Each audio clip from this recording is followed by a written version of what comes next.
민족의 생명을 살린 70인 제자 에스더와 모르드게라는 제목으로 말씀 선포하겠습니다. 원래 서론을 다른 거를 했는데요. 좀 이번에 제주 캠프 좀 내용을 좀 간단하게 포럼을 하겠습니다. 제목은 저희 예비 모임 가졌을 때 에스라 말씀 가지고요. 포로에서 돌아오는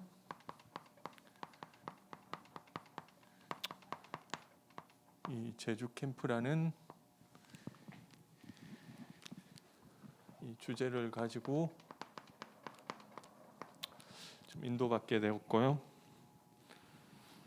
저희가 좀 기도했던 것은 이 성전을 좀 재건하는 이런 응답을 좀 받고 오면 좋겠다고 기도했던 것 같고요. 특별히 이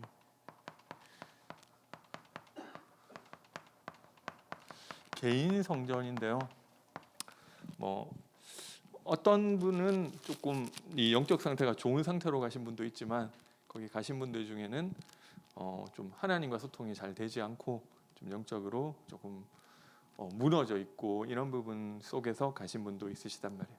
네, 그분들에게 좀 하나님과 함께하는 개인적인 영적 시스템이 세워지는 그런 시간이었으면 좋겠다고 좀 기도하고 인도받게 됐고요. 그리고 또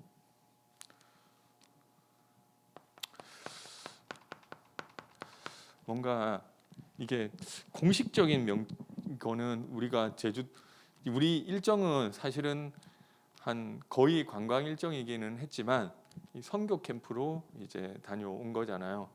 그래서 이 선교와 관련된 사실은 제주도가 선교적 입장에서 한 어떻게 보면 한 절반은 해외고 절반은 국내 느낌이고 좀 중요한 현장이 될 수 있는데 이 선교 시스템을 좀 찾고 올 수 있었으면 좋겠다고 뭐 생각하게 됐고요. 저희가 이 사전에 관광 말고 좀 약속됐던 프로그램, 약속됐던 만남은 한 2가지 정도가 있었거든요. 아까 저기 이매미 집사님 포럼 해주신 것처럼 그 생생약국에서 그러니까 생생약국이 뭐냐면 그 어떤 그 한덕근 장로님인가 제가 이름 정확하게 잘 모르겠는데 그분이 하시는 그 약국 이름이 생생약국인데요. 그래서 그 약국 중심으로 전도 운동에 응답받는 그 중직자를 모시고 좀 포럼을 듣고 뭐 했으면 그런 시간 가졌으면 좋겠다는 뭐 그런 만남이 있었고요. 그리고 뭐 이게 저기 정윤돈 목사님 사촌 동생인데요. 그 윤영아 목사님 아드님 그 윤목인 목사님이라고 계신데 저하고 어떻게 제 학교 얄티에서 동기라서 제가 이 제주 캠프를 간다고 했을 때 좀 그분이 생각이 나더라고요. 그래서 혹시 우리가 이 제주도에서 좀 연결될 수 있을 만한 것들이 없나 좀 소통하게 됐고요. 그래서 이 2가지 만남이 있었는데 이 2가지 만남 통해서 그 생생약국 그 한 장로님하고 포럼을 하면서 그분이 인도받아 왔던 그런 부분들을 또 이제 많이 이제 듣게 됐고요.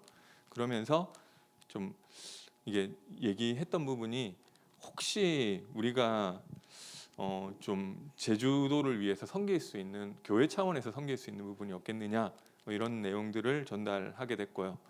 근데 그러니까 얼마 전에 이 제주도 교회가 다락방 교회가 13개인가 14개인가 뭐 이 정도 되는데요. 다 이제 성도님들이 그렇게 많지는 않대요. 그래서 다 합쳐도 한 몇백 명 되는데 이게 좀 잘 뭉쳐지기 때문에 목회자들끼리 잘 소통이 되다 보니까 이번에 그 여름 성경학교 같은 것들을 그 열 몇 개 교회가 연합으로 또 같이 하게 되고 그러면서 불신자들 초청하기도 되고 그런 일들이 있었다고 하더라고요. 그래서 혹시 만약에 그 교회에서 온다면은 그 여름 성경학교를 그 교사들은 그 교회 렘넌트들만 하는 게 아니라 불신자들 초청하고 이러다 보니까 교사가 많이 모자란데 좀 우리 교회에서 좀 그런 것들을 이제 매년 온다고 하면 날짜를 맞춰서 해주면 어떻겠느냐 뭐 이런 이야기들이 그 장로님하고 얘기되게 됐고요. 그리고 또 제주도에 청년들이 있는데 우리 교회 청년들하고 좀 아무래도 그 안에서 몇백 명 성도가 몇백 명이면은 청년은 더 적겠죠. 그러면 그 안에서만 좀 소통의 폭이 좁으니까 다음에 오게 되면은 뭐 우리 교회 청년들하고 날짜를 맞춰서 한번 1박을 같이 하면서 뭐 포럼도 하고 수련회라는 말을 안 나왔는데 뭐 그런 의미에서 좀 했으면 좋겠다고 뭐 그런 부분들을 또 얘기를 해주시더라고요. 근데 그 다음에 이제 그 제주 공생 그쪽으로 가서 윤복인 목사님 만났는데 또 목사님이 또 그 생생약국에 사역자 두 분이 번갈아 가면서 들어가시는데요. 한 주는 이분이 들어가시고 한 주는 이분이 들어가시고 하시는데 그 두 분 중에 한 분이신 거예요. 그리고 그 장로님하고 또 소통이 되시고 그리고 그래서 좀 그런 부분들에 대해서 제주도 교회가 특정 교회 그러니까 제주도 목회자들이 다 소통이 되고 있다 보니까 한 목회자님하고 소통이 되면은 이 전체랑 이제 거의 다 소통이 되는 그런 느낌이더라고요. 그래서 제가 이제 그 이전에 제주 캠프에 대해서 들었을 때 좀 잘못한 거를 얘기한다기보다는 저희는 너무 은혜가 많이 됐다고 제가 들었거든요. 전도 캠프 하면서. 그런데 제주도 그 교회에서는 좀 별로 도움이 안 됐다고 하더라고요. 그게 뭐냐면은 우리도 그렇잖아요. 어디 영접해가지고 명단을 한 100개 정도 줘놓고 가면은 그 전화하면은 일단 연락 안 되는 게 한 절반이고요. 그 어떤 남은 절반 중에는 막 왜 전화했느냐고 화내고 막 이러니까 사실 써먹기가 힘들어요. 그러니까 이게 그런 것들이 실제 그 교회에 도움되는 부분은 아니었다고 하더라고요. 그런데 우리가 선교라고 한다고 했을 때 결국 거기에 현지에서 필요한 부분을 섬기는 게 사실 선교의 시작이거든요. 그러면은 좀 우리 거를 하는 게 아니라 그쪽에서 요청하는 부분이 있으면은 우리가 좀 해주겠다. 다음에 그거를 아예 할 수 있는 것들을 준비를 해서 그렇게 섬기고 오겠다 얘기를 하니까 그 좋아하시죠. 그리고 뭐 저기 제주 공생 그쪽에 보니까 또 그게 사회 복지 시설이다 보니까 또 좀 여러 가지 사람들 필요할 만한 부분들, 섬길 만한 부분들이 있을 수 있겠다 싶더라고요.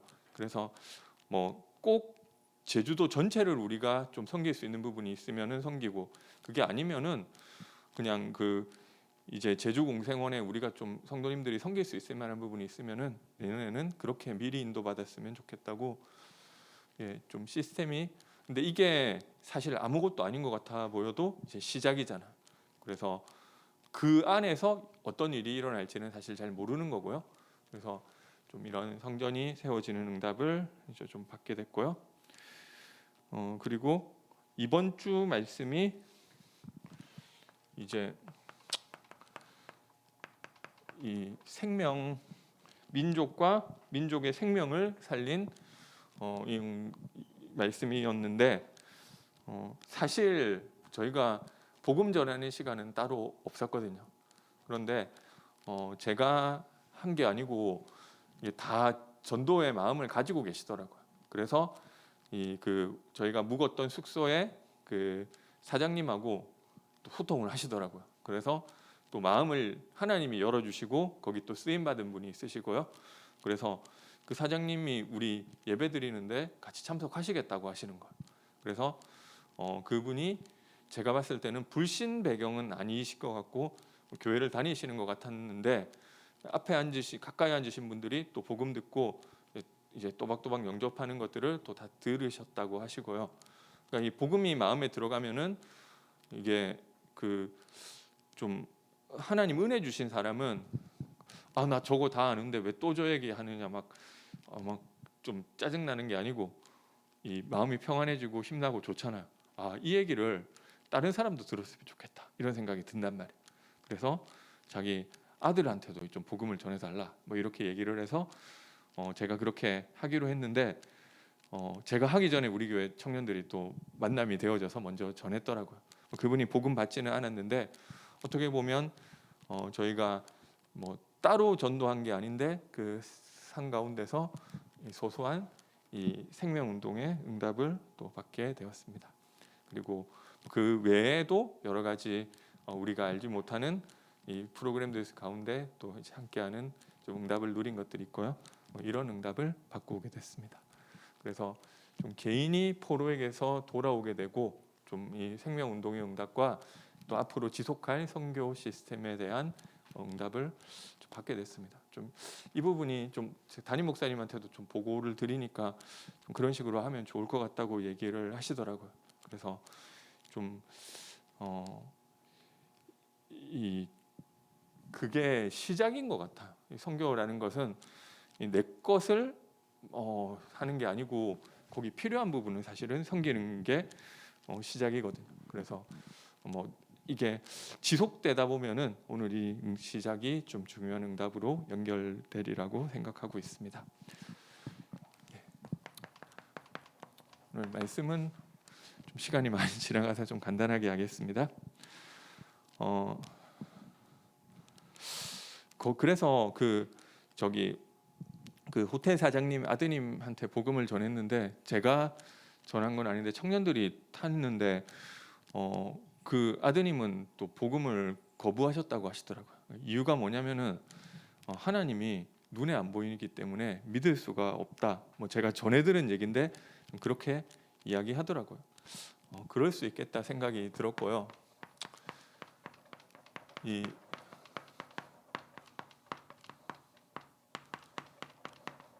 하나님 눈에 안 보이시잖아요. 에스더에도 하나님이 라는 말이 나오지가 않아요.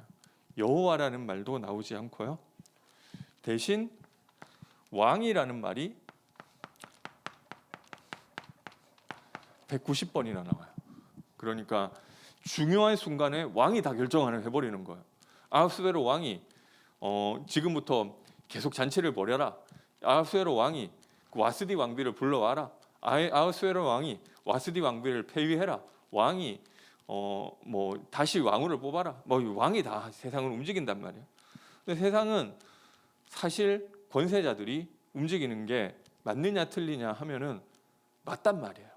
그래서 우리 삶 가운데 근데 이 권세자들이 움직이는 것들 통해서 우리가 우리한테 원하는 방향으로 탁탁탁탁 되는 경우가 있으면 좋겠는데 물론 그런 경우도 있겠죠. 근데 보통 그렇지 않단 말이에요. 이게 이 사람들을 통해서 우리가 알 수 없는 어려운 문제를 당하는 때가 많은 거예요. 그래서 근데 뭔가 지금 갑자기 정책이 바뀌어가지고 이렇게 되고 저렇게 되고 하는데 그 가운데 하나님이 있느냐? 안 보여요. 하나님이 눈에 보이지 않는단 말이에요. 문재인 대통령이 이렇게 하고 저렇게 하고 하는데 그 문재인 대통령이 하는 거지 하나님이 그 안에 있느냐는 말이에요. 윤석열 대통령이 이렇게 하고 저렇게 하고 뭐 이런 일이 있는데 그게 대통령이 하는 거지 하나님은 거기에 없는 것 같단 말이에요. 그래서 우리 상 가운데도 마찬가지. 우리 회사에 이런 일이 일어났는데 뭐 때문에 그렇게는 사장님이 이렇게 해가지고 그렇게 된 거야. 우리 학교에 이런저런 일이 일어났는데 뭐 때문에 그런 일이 일어났느냐? 교수님이 이렇게 해가지고 뭐 이런저런 일들이 일어난단 말이에요. 그래서 세상은 결국 이 사람들 뜻대로 다 움직이는 것 같고 하나님은 어디 갔는지 모르겠어요. 지금도 막 러시아랑 우크라이나 전쟁이 러시아가 쉽게 이길 줄 알았는데 되게 길어지더라고요. 그래서 사람들이 좀 해를 넘길 수도 있다. 뭐 이렇게 겨울 되면 또 전쟁을 계속하기 힘들잖아요. 뭐 그런 이야기들도 있는데 그 누가 일으켰냐? 사실 그 러시아의 푸틴이 대통령이 일으킨 거잖아요. 그래서 이게 어떻게 보면 세상을 권세자들이 다 움직이는 것 같아. 근데 성경에는 뭐라고 이야기하고 있느냐면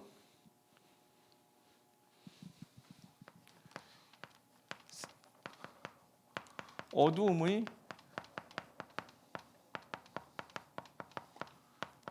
세상 주관자가 따로 있대요. 그래서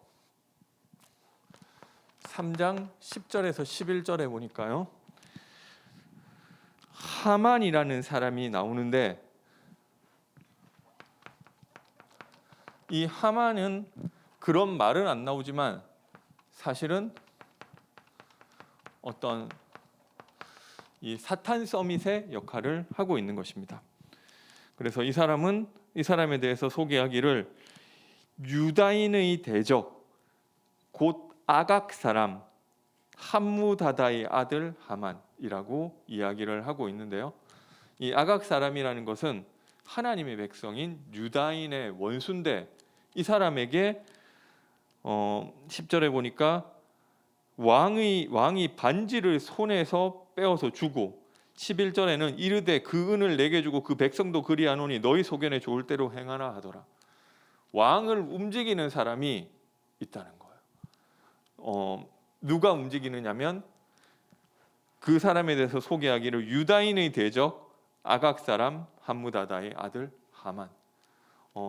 왕이 세상을 주관하고 있는 것 같은데요, 사실은 영적으로 사탄이 주는 그 힘을 얻는 사람들이 주변에 세상을 움직이고 있는 거. 이게 어느 정도인지는 모르겠지만 사실 진실이 아니라는 얘기도 있지만, 이 박근혜 주변에 예전에 최순실이 이 움직였는데, 이 사람이 사실은 이 무속 배경을 가진 사람이었고, 그 최태민 목사라는 사람의 딸인데 그 이름만 목사지 사실은 이 무속인 같은 사람이었었고, 그리고 이 지금 윤석열 대통령도 이게 잘 모르겠어요. 이거를 루머기 때문에 어디까지 믿을 수 있는지는 모르겠어요.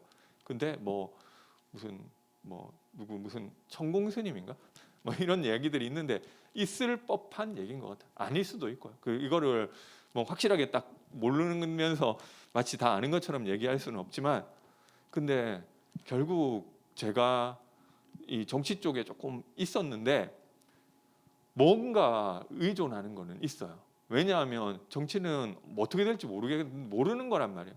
누가 그 노무현 대통령이 대통령 당선될 줄 알았겠어요. 그러니까 이 뜻밖의 일이 일어나는 거잖아요. 그러니까 물론 예상했던 그 일이 일어나기도 해요. 그런데 그 알았다면 미리 가서 줄 서 있으면 다 되잖아요. 근데 이런 거를 모른단 말이에요. 이 사람이 너무 잘 나가가지고 앞으로도 계속 잘 나갈 줄 알았는데 하루아침에 없어지는 경우도 있단 말이에요. 그러니까 불안해요. 정치인들이 미래를 알 수 없고 어떻게 될지 모른단 말이에요. 그러니까 제가 다라고는 못하겠지만 되게 많은 사람들이 미래가 어떻게 될지를 물어봐요. 근데 이게 본인이 안 가죠. 보통 사모님들 많이 가세요. 사모님들을 보내는 사람도 있고, 그런 분 그냥 본인은 크게 관심 없는데 사모님들이 또 알아서 또 자기 남편 좀 내조한다고 그런 것 좀 얘기 듣고 와가지고 이렇다더라 얘기하는 경우도 있고. 그래서 사실은 무속 배경 가운데 있단 말이에요. 왜냐하면 불안해. 이게 웃기죠. 근데 진짜 그래요. 제가 모시던 그 서청원 의원님은 사모님이 매일 강원도 절로 가셨어요. 새벽 2시에 일어나서 목욕 제기하고, 새벽 2시에 일어나서 새벽 예불을 강원도에 참석하려야 되기 때문에 2시에 일어나서 가시는 거예요. 그래가지고 갔다 오면 오전 10시나 11시나 되는데 그러고 나서 또 조금 주무시기는 하시는 것 같아요. 근데 어쨌든 그러니까 이게 언제 어느 때 연락이 올지 모르는 거, 새벽 3시에도 오고, 그러니까 좀 삶의 패턴이 좀 일반적인 분하고는 다르신 분이었어요. 근데 어쨌든 그런 것들이 그분만 그런 게 아니라 되게 많아요. 몇 번째로 누가 당 대표 이런 연설할 때 몇 번째로 연설할 거냐, 자기가 안 뽑고 누구 사람 무속인 보내가지고 뽑고 이러는 거 많다니까. 이게 없는 일이 아니고요. 그리고 이게 제일 정치인들이 많이 빠져 있는, 제가 봤을 때는 많이 빠져 있는 이 무속은 이제 풍수질인 것 같다. 이게 특별히 묘자리, 누가 부모님 묘를 몇십억을 주고 어디로 이장하고 이런 얘기들은 되게 흔한 얘기예요. 뭐 이회창, 뭐 김대중, 뭐 제가 뭐 김무성, 뭐 확실하게 들은 것만 뭐 이 정도 되게 많이 있고요. 결국 왜냐하면 그 이회창 후보가 대통령 될 뻔했단 말이에요. 근데 그게 그렇게 안 될 줄 누가 알았겠어요. 두 번째 또 나갔는데 김대중한테는 질 수 있는데 그다음 노무현 대통령한테 졌나? 그걸 질 줄 누가 알았겠느냐고.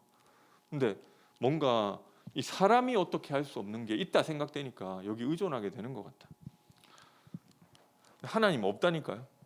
다 이런 사람들 말 듣고 이런 사람들 뜻대로 되는 것 같이. 근데 하나님 눈에 보이지 않아요. 근데 하나님은 여기에 보면 드러나지는 않는데 우연한 일들이 되게 많이 있어요. 이 우연이라는 것은 인간 입장에서 우연이에요. 하나님 입장에서 우연이라는 게 아니고요. 그래서 이 하나님만이 만들어내실 수 있는 그런 일들이 되게 많이 이 에스더에 나와 있는 것입니다. 그래서 이 부림절이라는 말 자체가 히브리어 푸림에서 나온 것이고 제비를 뽑다라는 뜻이란 말이에요. 그래서 며칠 날 이 유대인들을 학살할 건지를 제비를 뽑아서 정했다. 제비라는 것은 인간의 입장에서는 인간의 손을 넘어선 그 어떤 것에 맡기는 거잖아. 근데 그런 것들이 있고요. 그리고 저기 막 어떻게 보면 있을 법한데 그냥 평범한 사건 뭐 이런 일들이 되게 많이 있단 말이에요. 그래서 이 왕이 미리 얘기를 한 게 아니고 잔치를 하다가 갑자기 왕후를 나오라고 한 거예요. 근데 그거 나오라고 하는 거는 나와야 된다는 법은 없잖아요. 그러니까 그렇게 불러야 된다는 그날 불러야 된다는 일정이 없던 부분이잖아. 그날 그냥 흥에 취해가지고 그렇게 한 거란 말이에요. 근데 왜 그랬는지 모르겠어. 그리고 그 왕후에 제가 봤을 때는 잘 모르겠지만 주 업무가 거기서 얼굴 비춰주는 거잖아요. 근데 그거를 또 안 하겠다네. 왜 안 하겠다고 했는지 모르겠어요. 근데 그날따라 몸이 안 좋았는지 아니면은 좀 왕이 좀 기분 나쁘게 한 게 있어서 나도 좀 보복한다는 식으로 안 한 건지 뭐 때문에 안 나왔는지 모르겠는데 안 하겠다는 거예요. 그거 안 하게 되면 어떻게 되는지 뭐 몰랐을 것 같지는 않은데 어쨌든 안 하겠다는 거예요. 그러니까 근데 이런 일이 일어났고 그거를 막 그런데 그거를 가지고 또 왕이 왕후를 폐위하는 것까지 한단 말이에요. 근데 이런 일들이 꼭 일어나야 되는 일은 아니잖아요. 자주 있는 일은 아니잖아요. 근데 이런 일들이 그냥 일어났고 그리고 저기 에스더라는 이 사람이 있었는데 당연히 부모님하고 살아야 되는데 부모님이 빨리 돌아가셨는지 뭐 어떻게 됐는지 모르겠는데 사촌 오빠랑 같이 살고 있었던 거예요. 이거는 꼭 그러라는 건 아니잖아요. 인간 입장에서 보면은 우연일 수 있는 부분이잖아요. 그리고 뭐 그래서 왕의 이 후궁을 왕비를 뽑는데 그 에스더라는 사람이 지원하게 되고 뭐 이런 일들이 이걸 인간이 만들어낼 수 없는 이 우연 가운데 일어난단 말이에요. 그리고 이 왕의 암살 음모가 있는 거예요. 그거를 뭐 이거를 보고 하나님이 살아계시다 누가 그거 생각을 해요. 근데 이게 다 이어지는 거예요. 그리고 그거를 누가 듣고 우연히 들었어요. 모르드게가 진짜 이 하필 모르드게가 대궐문에 앉아 있을 때 그 문을 지키던 왕의 내시하고 이 내시 빅단과 데레스 두 사람이 왕을 암살하려는 음모를 모르드게가 있는 데서 얘기를 한 거란 말이에요. 근데 그거를 또 모르드게가 들었어. 그래가지고 왕을 살리는 이 일이 우연하게 일어난단 말이에요. 근데 그렇게 했으면은 왕을 구해줬으면 큰 상을 받아야 되는데 뭐 이게 상을 못 받은 거예요. 제가 저기 그 군에 있을 때 뭐 이게 뭐 무슨 화생방 작전 뭐 정찰조 뭐 이런 거 해가지고 막 사단 뭐 1등 2등까지 포상휴가를 받는데 제가 그때 뭐 사단 뭐 1등을 했나 2등을 했나 해서 휴가를 받아야 되는데 그때 사단장님이 바뀌었단 말이에요. 그러니까 사단장 이취임식하고 바꾸고 정신없다 보니까 당연히 포상을 줘야 되는데 바빠서 그냥 위에 실수로 못 받았어요. 제가 이게 한이 맺혀가지고 그거 뭐 상 받으려고 막 밤늦게까지 공부하고 이랬는데 이게 기억하고 있는데 이런 일이 가끔 일어나는데, 그때 저기 대대장님이 그거 제가 이거 막 그 기다려가 제가 전화도 한번 왜 나 1등 했다고 이게 했는데 왜 보상 안 나오냐고 저는 좀 기다리라고 얘기를 했는데 너무 아무리 기다려도 안 나오는 거예요. 그러니까 제가 봤을 때는 완전 묻히고 넘어가가지고, 그런 일이 있으면은 이게 사단에서 실수했으니까 너가 1등한 거는 맞고 하니까 대대에서라도 보상을 줄 수 있다고 생각을 그러니까 대대에서 그냥 사단장님이 그냥 갔다 오라고 할 수도 있는데, 제가 그때 좀 뭐 미운 털 박힌 게 있어가지고 못 가게 됐단 말이에요. 근데 어쨌든 이 비슷한 일이 일어난 거예요. 그 정도 공을 세웠으면은 모르드게가 상을 받아야 되는데 못 받고 넘어가고 그냥 묻혀버렸어요. 그러니까 이게 딴 일로 바쁘면 그럴 수 있는 것 같아요. 근데 뭐 이제 하필 유다인을 이제 죽이려고 할 그때 왕이 밤에 잠이 안 오네. 그죠?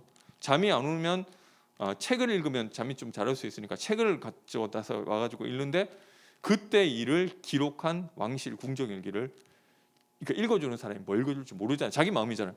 책장에 있으면 뭐 아무데나 꺼내 끄집어가지고 읽고, 몇 페이지를 읽느냐 펴가지고 그냥 읽어주면 그거 읽는데 마침 그 대목을 읽은 거예요. 근데 그 대목을 듣고 있다가 왕이 막 졸려가지고 뭐 그런 졸았으면은 그 내용을 못 그냥 넘어갔을 텐데, 그 대목 듣는데 정신이 말똥말똥한 거예요. 말짱한 거예요. 그러니까 그리고 그게 그래가지고 그 이후의 처치가 어떻게 됐느냐고 그게 궁금해졌어. 근데 이게 여러 가지 우연히 근데 그 사람이 상을 제대로 못 받았다 뭐 이렇게까지 얘기가 된 거예요. 근데 이게 그 각각의 사건을 보면 하나님 없어요. 하나님이 없는 것 같은데 결국 그러니까 이 사람의 지혜로 알 수가 없는 부분이잖아요. 이 일련의 사단도 모르는 부분이에요. 이 일련의 사건들이 이어지면서 결국 하나님의 뜻을 하나님의 말씀대로 되는 그 일이 벌어지는 것입니다. 그래서 이번에 저기 우리 제주 캠프 갔을 때도 이제 우리가 그 생생약국 장로님을 만나게 됐고요.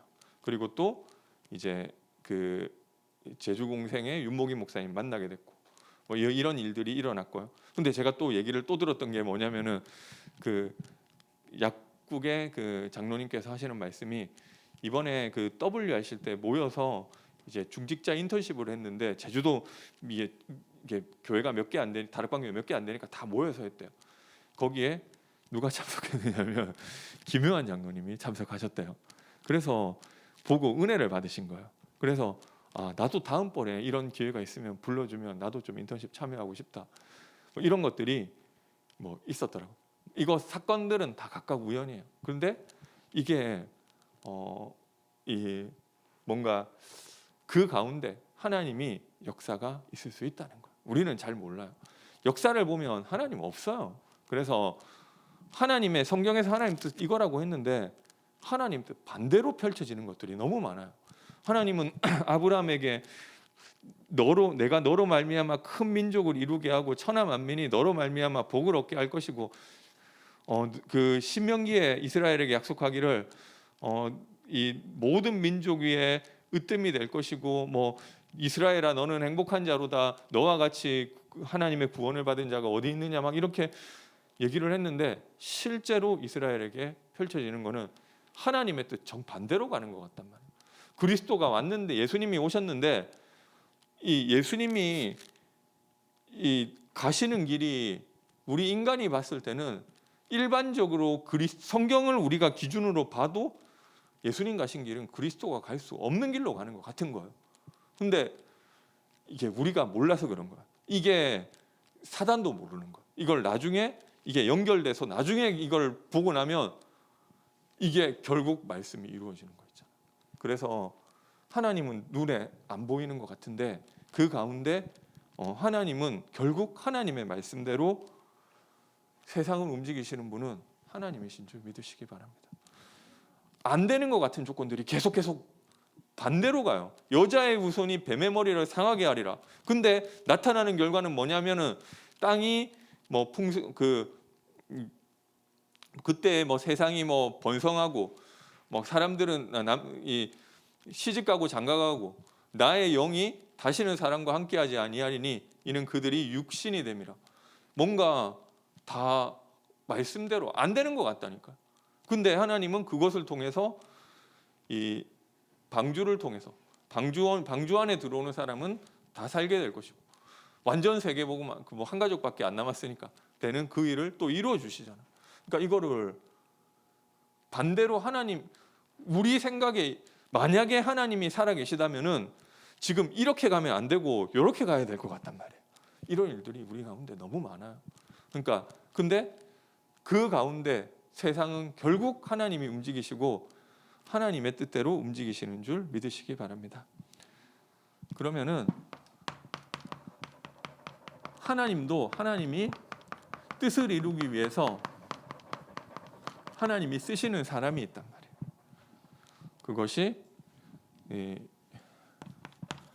그것을 영적 서밋이라고 하는데요. 오늘 보니까 영적 서밋 뭐 이런 말 안 나와요. 근데 그것을 이제 유추할 수 있게 해주는 이야기가 나오는데요. 에스더를 보니까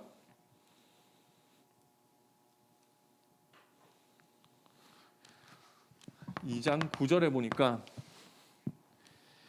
헤게가 에스더 이 처녀를 좋게 보고 에스더를 좋게 본 거죠.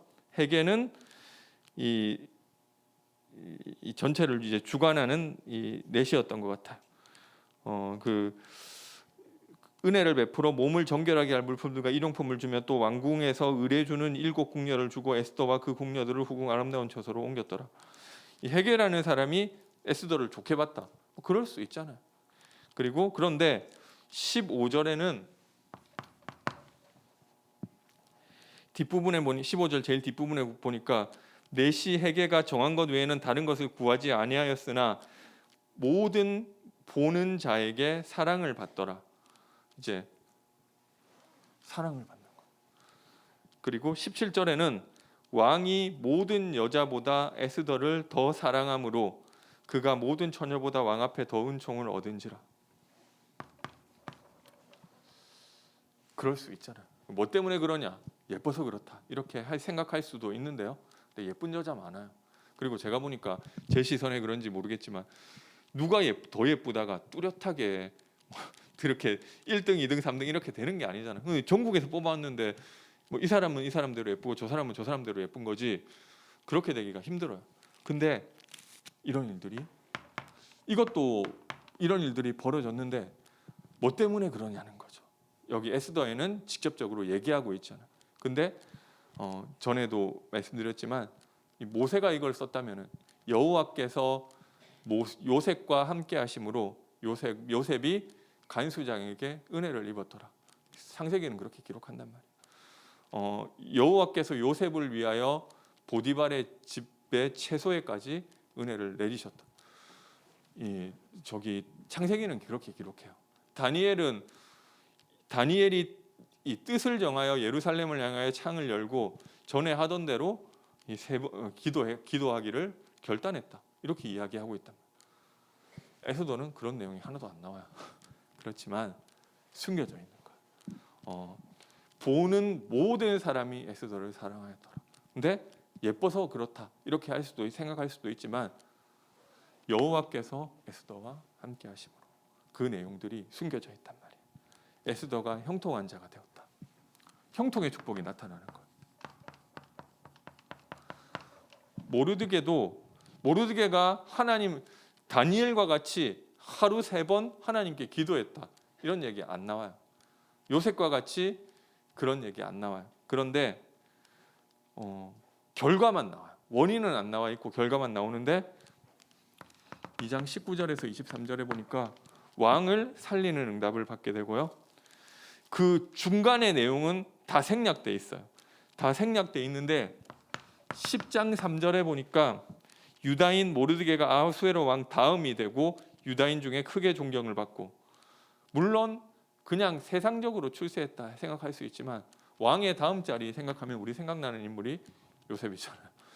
성경에는 창세기에는 여호와께서 요셉과 함께 하심으로 여호와께서 모르드게와 함께 하심으로 모르드게가 형통한 자가 되어 왕의 이 다음이 되었다 이렇게 표현했을 것인데 에스더에는 그런 부분이 다 생략돼 있어요. 하지만 우리는 이것이 이 영적 서밋이라고 추측할 수 있는데요. 아니 이거 너무 끼워 맞추는 거 아니냐? 어떻게 그렇게 아느냐? 근데 언약에 대한 내용은 안 나오는데 모르드게와 에스더가 붙잡았던 언약이 묻어 나오는 구절이 아까 읽은 구절인데요. 진짜 유대인이 다 죽게 됐을 때 죽을 위기에 있을 때 모르드게가 뭐라고 하느냐면 이때 내가 만일 잠잠하여 말이 없으면 유다인은 다른 데로 말미암아 노임과 구원을 얻으려니와 너와 내 아버지 집은 멸망하리라. 내가 왕후의 자리를 얻은 것은 이때를 위함이 아닌지 누가 알겠느냐. 너가 이거 안 한다고 유다인 멸망만 되는 거 아니야. 결국 유다인은 다른 데로 말미암아 하나님 어떻게든 구하실 거야. 이게 모르드게가 평상시 가지고 있던 생각이 묻어나는 부분이잖아. 그게 뭐냐면은 이미 언약 붙잡은 거야. 이미 아브라함에게 주셨던 언약, 내 씨로 말미암아 천하 만민이 복을 얻게 될 것이고, 다윗에게 주셨던 언약, 다윗의 왕위가 하나님 앞에 영원히 서게 될 것이고, 그리고 수많은 선지자들을 통해서 다윗의 후손을 통해서 오실 그 유대인의 왕으로 오실 그 그리스도, 그리고 이 70년 후에 돌아오게 될 내용들을 깔고 한 얘기잖아요.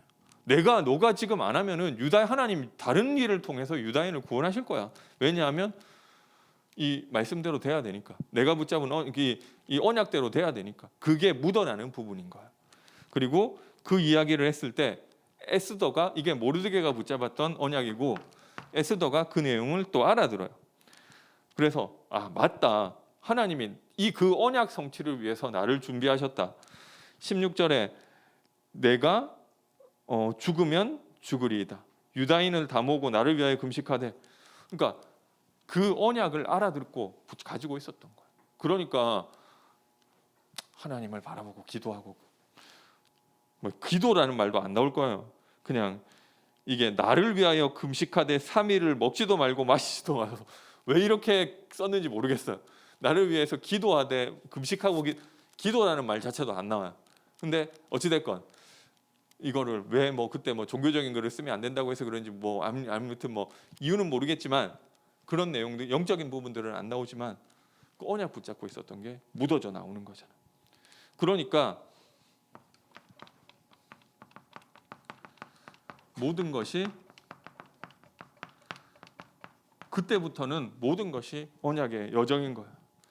내가 가진 장점, 내가 조금 예쁜 거, 내가 남들보다 잘하는 거, 그리고 모르드게가 실수했던 부분, 그리고 내가 가진 영적 문제, 나의 무능, 내가 잘 안 되는 거, 내가 좀 이상한 거, 하나님은 그것까지 옛날에 무너졌던 거, 그것까지 다 합쳐가지고 언약의 여정을 이루는 걸로 만들어 버리시는 거예요. 결국 말씀대로 되는데요. 언약 붙잡은 자를 통해 도는 영적 서밋을 통해 되는 거예요. 그래서 그 사람이 물론 우리가 준비가 많이 돼 있으면 좋아. 내가 이 전문성이 딱 갖춰져 있고 좋은 학벌을 가지고 있고 이런저런 돈이 많고 이러면은 좋아요. 근데 그거 아니라고 안 되는 거 아니야. 하나님 결국 이 부족한 사람을 통해서도 결국 그거를 활용을 해가지고 어떻게 보면 모르드게가 잘한 건 아니잖아요. 왜 윗사람 오는데 인사를 안 해요. 이상한 제가 인터넷에 보면 신채호는 세수할 때 허리 안 세우고 이렇게 했다. 자기 일본 사람들한테 고개 숙이는 거 아무튼 그거 모르겠는데 좀 이상한 부분인 것 같아. 자기가 모르드게가 일부러 이 유다인의 원수고 저 이런 인간한테 고개 숙일 수 없. 근데 일반적이면은 고개 숙이는 게 맞잖아. 근데 어쨌든 그 사람 잘했다는 게 아니라 잘못한 그것까지도 하나님이 물론 그것 때문에 모르드게도 고생 많이 했잖아. 그 사람도 바뀌었을 거야. 근데 어쨌든 그것까지도 활용을 하셔서 하나님은 언약의 여정, 그 구원의 역사를 이루시는 줄 믿으시기 바랍니다. 그래서 시간이 많이 갔는데 마무리하겠습니다. 눈에 보이지 않는 것을 붙잡는 영적 전쟁을 하게 되시기 바랍니다. 결국 눈에 보이는 것을 붙잡느냐 보이지 않는 것을 붙잡느냐 그거잖아요. 그래서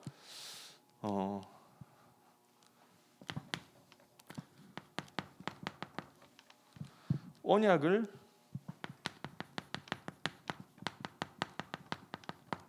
붙잡는 싸움을 하게 되시기 바랍니다.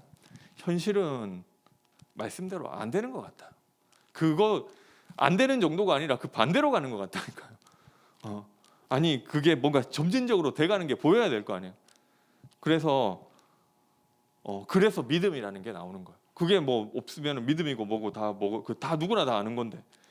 그래서 안 될수록 언약 붙잡으세요. 안 될수록 고백이라도 하세요. 하나님 말씀대로 될 줄 믿습니다. 내가 너무 감사가 안 된다 보니까 억지로라도 하시면 좋은 것 같아요.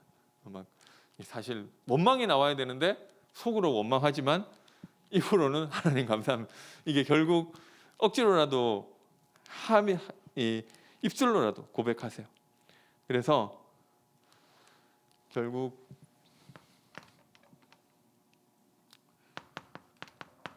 흑암이 결박돼야지 우리가 세간을 늑탈할 수 있게 되는 줄 믿으시기 바랍니다. 결론 말씀드리겠습니다.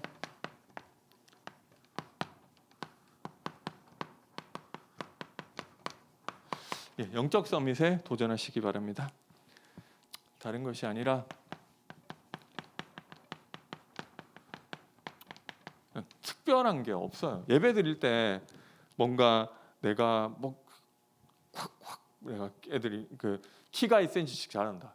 그러면은 되게 많이 드리겠죠. 그런 게 없잖아요. 내 통장에 100만 원씩 입금 낸다. 그러면은 많이 드리겠죠. 근데 그런 게 없단 말이에요. 이거 했을 때 그게 보이면은 누구나 다 할 거예요. 그런데 없단 말이에요. 그 눈에 보이지 않는 부분이에요.